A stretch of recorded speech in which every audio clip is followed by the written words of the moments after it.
Rádio Rio de Janeiro passa a apresentar o programa Estudo das Obras de André Luiz. Vamos refletir sobre o livro Os Mensageiros. Produção e apresentação, Marco Antônio e Tereza Cristina. Olá, caros ouvintes da Rádio Rio de Janeiro. Estamos começando o nosso programa do estudo das obras de André Luiz.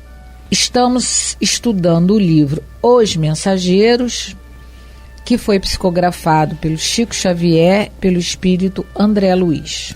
Amigos ouvintes da emissora da Fraternidade, Rádio Rio de Janeiro, novamente aqui estamos com a permissão de Jesus para darmos continuidade ao estudo da vida no mundo espiritual, através da obra Os Mensageiros. Nós, no programa passado, comentávamos sobre o que o André Luiz disse, estamos no capítulo 1, né?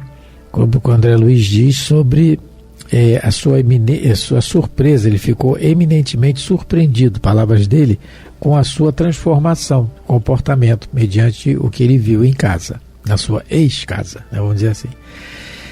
E aí, essa surpresa que ele teve com ele mesmo, nós nos reportamos a pergunta de número 919 do Livro dos Espíritos, em que Allan Kardec faz uma pergunta, um questionamento sobre o autoconhecimento, sobre o meio mais eficaz de nós nos melhorarmos nessa vida. E aí os Espíritos respondem que é o autoconhecimento, né? Nós conhecemos a nós mesmos. Comentamos um trecho sobre a mensagem de Santo Agostinho, que vem logo a seguir, sobre como devemos fazer isso. Esse treino do dia a dia. E mais adiante o André Luiz diz que a dor agiu na sua construção mental, a maneira do alvião pesado. A Tereza comentou sobre isso, a questão da irmã dor, que nos favorece, né? Nos faz ir de encontro aos nossos erros, a dor muitas vezes, né? Nos faz nos ir de encontro mais a Jesus. E mais adiante ele diz que se libertou, ele sentiu a libertação, libertar-me, palavras dele. E libertar se expondo ao sol da bondade divina. Comentamos sobre isso, sobre a questão da libertação nossa, que na realidade é a obediência a Deus, nos devemos a isso. Comentamos também sobre isso lendo alguns trechos da página Assunto de Liberdade, que está no livro Ceifa de Luz, de Emmanuel, em que ele comenta uma carta de Paulo, um trecho da carta de Paulo aos Gálatas, em que Paulo diz que para a liberdade foi que Cristo nos libertou, e é que permanecei, pois, firmes e não vos submetais de novo a julgo de servidão. Nos dizendo, o Emmanuel comentando, que a liberdade real é aquela que vamos ter quando obedecemos a Deus, porque aí vamos nos libertar do jugo da servidão. O que é o jugo da servidão? É o jugo da questão do orgulho e do egoísmo. Então, a verdadeira liberdade vai ser essa, quando nós conseguimos quebrar essas correntes. E aí, agora vamos iniciar o parágrafo 8º, não é isso, Teresa? Parágrafo 8º. Isso, pela primeira vez. Aí ele continua o raciocínio. Depois que ele fala que ele se libertou, ele diz assim: pela primeira vez, cataloguei adversários na categoria de benfeitores. Eu vou ler um pouco, olha só, eu vou repetir o finalzinho do parágrafo 7, porque é a continuidade do que ele fala. Ele fala assim: libertara-me, expusera-me o organismo espiritual ao sol da bondade divina, e comecei a ver mais alto, alcançando longa distância. Pela primeira vez, cataloguei adversários na categoria de benfeitores. Isso, gente, é muito interessante, porque tem uma página de Emmanuel, o título é Nós Devemos, está no livro Levanta e Segue. O título da página é Nós Devemos, em que ele comenta um trecho da carta de Paulo aos Romanos, capítulo 1, em que Paulo diz assim: eu sou devedor tanto a gregos como a bárbaros, tanto a sábios como a ignorantes. Paulo está dizendo que é devedor de todos, porque os gregos o menosprezaram, os bárbaros, além de o menosprezarem, o açoitaram, apedrejaram, prenderam e etc. É só ler o livro Paulo Estevam. Como a sábios e como a ignorantes. Sábios da cultura hebraica na época, os ignorantes também, ele sofreu com todos. Mas ele diz que é devedor deles. Ele deve a eles o sofrimento que eles impuseram a ele. Não parece uma contradição, mas não é. Aí o Emmanuel nos explica. Ele fala uma página, essa página é linda, é o título Nós Devemos, eu vou repetir. Está no livro Levanta e Segue. E um trecho ele diz assim: a palavra do amigo do gentilismo, que é Paulo, renova os conceitos de luta das convicções, quer dizer, renova os nossos raciocínios. Dentro de seu quadro, olha o que o Emmanuel vai falar, Nero não mais seria apontado como perseguidor dos mártires, mas como necessitado da luz que os mártires cristãos possuíam. Olha o raciocínio como é que muda. Porque toda vez que nós sofremos alguma coisa, nós estamos passando por alguma prova ou expiação. Nós estamos colhendo o fruto da sementeira que nós fizemos no passado. Então, na medida que nós estamos incursos num sofrimento qualquer, nós estamos devendo àquele que nos faz passar por aquilo. Ninguém encarnou para fazer ninguém sofrer. Não é isso. Não é isso. Ninguém encarnou para fazer o mal. Mas na medida que a pessoa tem o seu livre-arbítrio e faz conosco o que ela quer, com a permissão de Deus sempre, é porque nós estamos incursos na lei.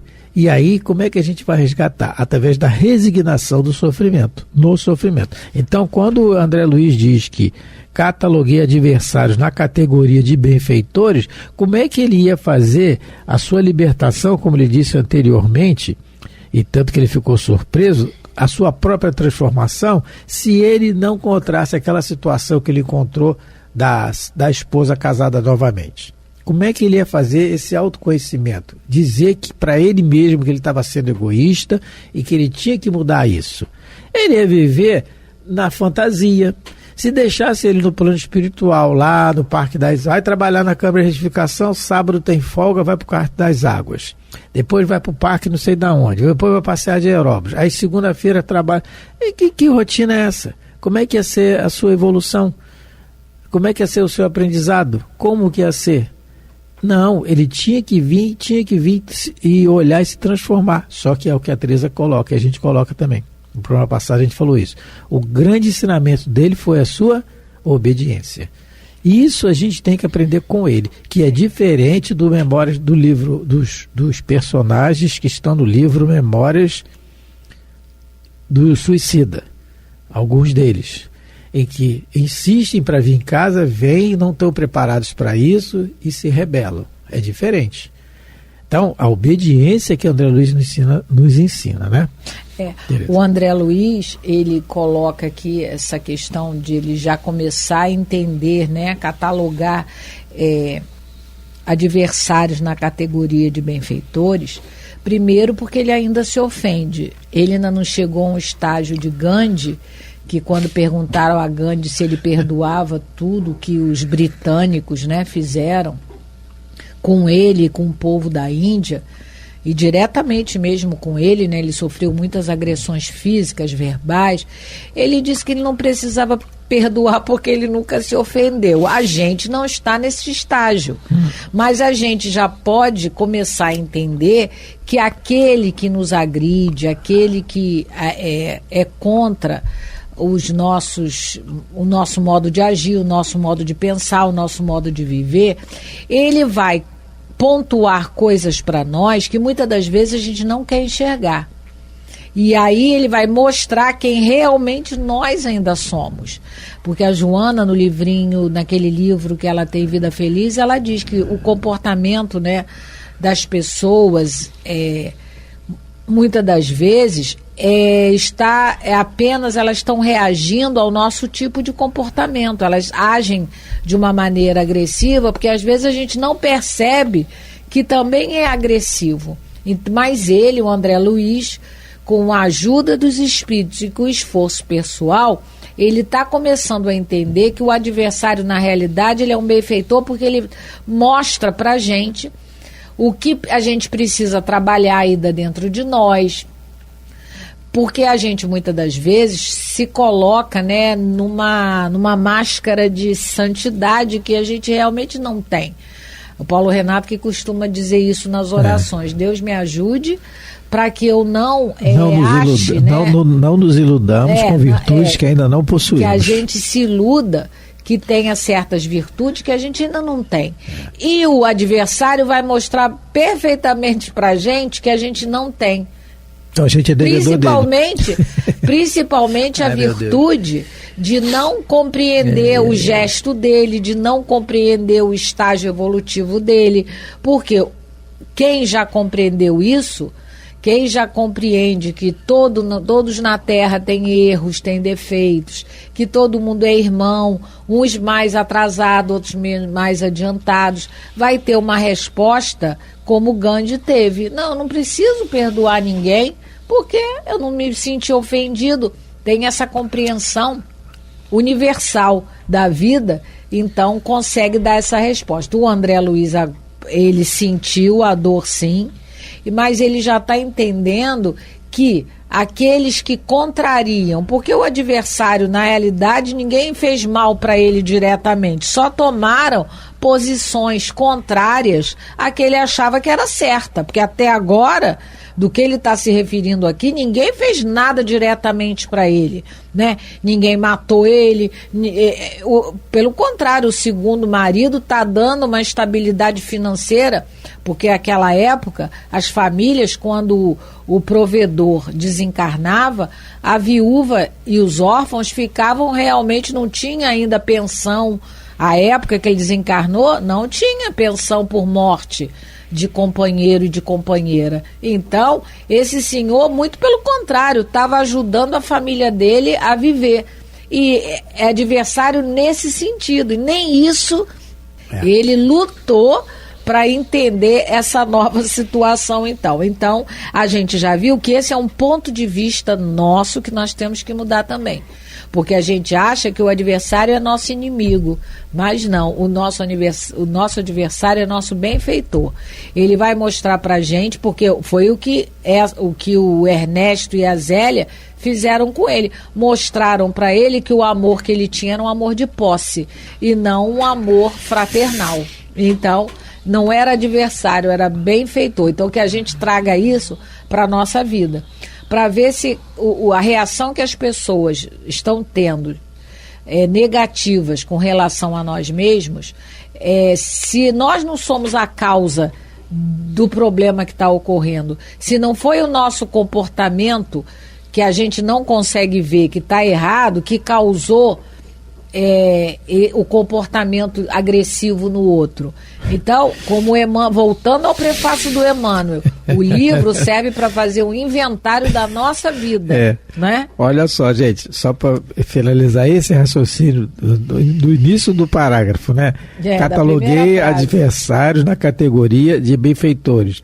O Emmanuel diz assim, nessa página que a gente leu, nós devemos, é o título da página, e tem uma frase que ele diz assim: quando encontres alguém no mundo com os títulos de ignorantes ou de sábio da terra, que te assalte com ironias, faze-lhe algum bem, por amor a Cristo, saudando a tua dívida.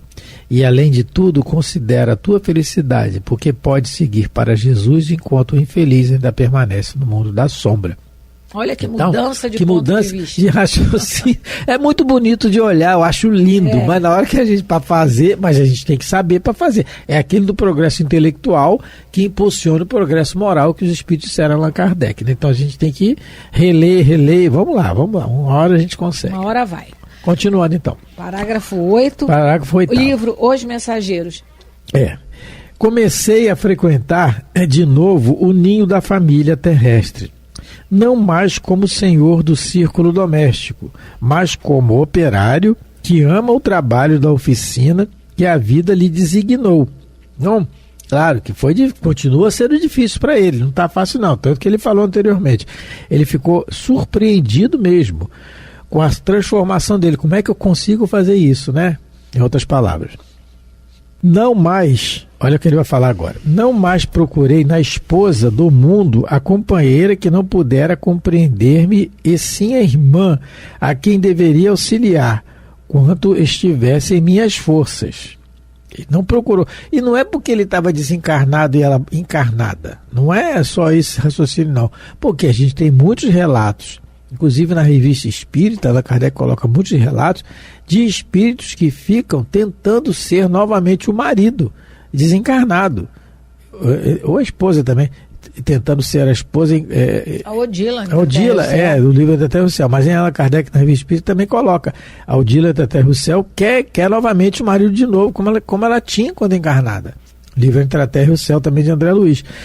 Então ele está dizendo, não mais procurei a companheira que não pudera compreender, mas sim a irmã. Então ele já está catalogando ela como irmã. Uhum. Esse raciocínio já está mudando dentro dele, né? Já está aumentando esse raciocínio. Abstive-me de encarar o segundo marido como intruso que modificara meus propósitos, para ver apenas o irmão que necessitava o concurso de minhas experiências. Agora, interessante ele falar aqui, um detalhe, olha. O marido, abstive de encarar o segundo marido como intruso que modificara meus propósitos. Quais seriam os propósitos dele? Que propósito? Ele está desencarnado. A gente tem que raciocinar isso. Qual o propósito? Ninguém está vendo ele. Ninguém está. Só uma filha que se lembrou, sentiu, talvez tivesse uma sensibilidade maior, uma maior ligação com ele. O propósito dele era ele continuar sendo o dono da família. Entendeu? O absurdo. Mesmo morto. Eu não estou falando do absurdo do André Luiz, do raciocínio que ele tinha, estou falando do absurdo nosso. Muitas vezes nosso. Que absurdo é esse que a gente tem de querer essa posse? A gente está desencarnado. Daí o bicho. A Tereza achou algum espírito aqui embaixo da mesa, porque ela está. Vocês não estão vendo, mas ela está se levantando. Está incorporando, não. Então, qual é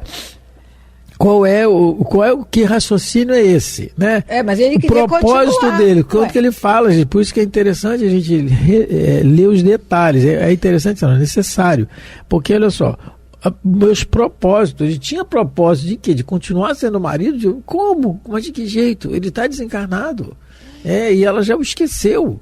E ela já o esqueceu no sentido de, não é esquecer de amnésia, esquecer de não tem mais, desencarnou meu segundo marido. Tanto que ela dá uma bronca na filha, minha filha, a vida continua, vamos lá, a fila andou. Falou em outras palavras, né? Então, mais um pouquinho, né? Não voltei a considerar. Peraí que eu já até me perdi. Os filhos. Não voltei a considerar os filhos. Apenas o irmão que necessitava o concurso de minhas experiências. Não voltei a considerar os filhos propriamente propriedade, desculpa, minha, e sim companheiros muito caros, aos quais me competia estender os benefícios do conhecimento novo, amparando-os espiritualmente na medida de minhas possibilidades. Então ele fala, olha, não voltei a considerar os filhos como propriedade, né? E sim companheiros muito caros. Ótimo, excelente, pois é um progresso muito grande. Agora, a gente não pode esquecer que esse progresso não é feito de uma hora para outra. Isso com certeza é um treinamento que ele já teve, já faliu, caiu até conseguir agora. É sempre assim, né? Não é de uma hora para outra que isso aqui. É como o exemplo de Maria de Magdala. A Maria de Magdala foi a maior transformação que nós temos no Evangelho. O Emmanuel fala isso. E tanto que Jesus aparece para ela do seu ressurgimento, que é a prova de tudo que ele falou, foi o seu ressurgimento, a sua ressurreição, primeiro para ela. Podia ser para a mãe, para João, para Pedro, mas não foi para ela. A maior transformação do Evangelho. Aquilo não aconteceu assim, de uma hora para outra. Aquilo foi um treinamento, com certeza, de várias encarnações até ela conseguir aquilo, né? Porque a natureza não dá saltos, né? A gente já viu isso. Então, o André Luiz, ele precisou ajustar o sentimento dele para com a família. Ele passou a ver a esposa e o segundo marido como irmãos, e ele precisava ver também os filhos, porque agora ele provavelmente, nem para ele cultivou o desenvolvimento do senso espiritual, né? Não desenvolveu a espiritualidade nele mesmo, muito menos para com os filhos. Mas agora ele entendeu que ele poderia dar essa colaboração. Então ele iria continuar frequentando a casa. Lembra que a gente falou em alguns programas atrás que ele disse que ele rompeu os laços inferiores? Os inferiores ele rompeu. E agora ele está criando novos laços, que são os laços, vamos dizer assim, mais sublimes. São os laços de afeto desinteressado, são os laços de afeto de compreensão, de vontade de ajudar, porque agora ele vai, todo esse conhecimento espiritual que ele adquiriu, não é, lá com a sua atitude, ele agora resolveu que vai compartilhar isso com a família. Então, como a gente tinha colocado naquele programa, os laços dos desencarnados conosco permanecem. Só que o ideal é que eles sejam de um outro tipo, não continuar o laço de posse. Não é? Lá no livro Entre a Terra e o Céu, a gente tem o exemplo da Odila, que é a primeira esposa do Amaro, que desencarna, mas ela não aceita o casamento, o segundo casamento, e a coisa piora quando o filho dela, que ficou encarnado de 5 anos, o Júlio, desencarna. E ela começa a culpar a madrasta, realmente a madrasta não gostava do menino, e ela vira uma fera dentro de casa. E aí a irmã Clara fala isso para ela: mas você é um ser humano, você não é uma fera para ficar aqui lutando e brigando contra a sua família. Então o André Luiz, ele agora, ele está criando um outro tipo de laço com a família que ele já devia ter desenvolvido antes. E que nós, que estamos estudando hoje, né, em setembro de 2024, devemos trazer isso para a nossa vida. Que a gente comece a criar laços com a nossa família consanguínea, que não sejam laços inferiores de posse, mas que sejam laços de companheirismo, de compreensão, de afeto, de carinho, mas não de posse, porque isso atrapalha tanto a nós quanto ao resto da família. Isso que a Teresa está falando, o André Luiz, nesse parágrafo, ele disse anteriormente, que a gente já leu assim: o operário que ama o trabalho da oficina que a vida lhe designou. Então, a oficina nossa de trabalho, em primeiro lugar, está na família. Sim. É muito difícil, para muita gente. Não é acaso que está ali, né? Como diz a página que a Joana de Anjos tem intitulada Inimigos Queridos, é muito bonita, fala muito bem disso. E esse ama o trabalho da oficina que a vida lhe designou, que o André Luiz fala dele mesmo, é aquilo que a gente ouve muito falar de floresça onde Deus lhe plantou, que é uma frase atribuída, estava pesquisando na internet, é atribuída a Santa Teresinha do Menino Jesus, que é Teresinha de Lisieux. Muita gente atribui a Joana de Anjos também, mas tanto faz, elas não ficam com se ouve com certeza de quem é a frase, mas o importante é essa: floresça onde Deus lhe plantou. Ai, meu Deus, eu não queria ser dessa família, queria ser da outra, mas é dessa. Zé Gonçalves também repetia isso. Então, também diz agora também. Flores a caminho para Deus. Todos são flores a caminho para Deus e floresça onde Deus lhe plantou.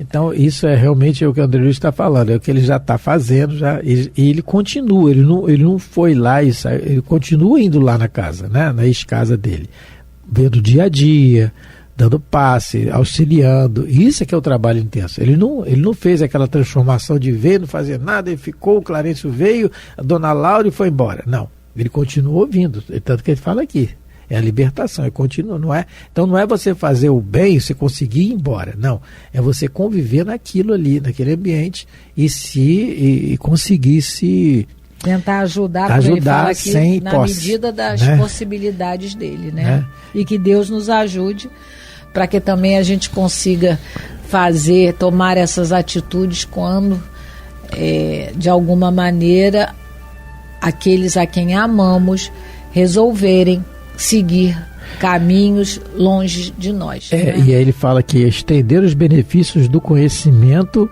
novo, né? Estender benefícios do conhecimento novo é muito mais pelo exemplo, né, do que pela palavra. Sim. Bom, estamos terminando mais um programa. Muito obrigado pela atenção, pela paciência de nos ouvir, e fiquem com Deus. Um grande abraço a todos os ouvintes, que as nossas reflexões possam nos ajudar a melhorar o próprio comportamento. Sempre lembrando que nós estamos estudando e não estamos só lendo a obra. E por isso a gente traz alguns outros contributos. Muita paz de Jesus a todos. Você ouviu pela Rádio Rio de Janeiro o programa Estudo das Obras de André Luiz, com o livro Os Mensageiros. Produção e apresentação Marco Antônio e Tereza Cristina.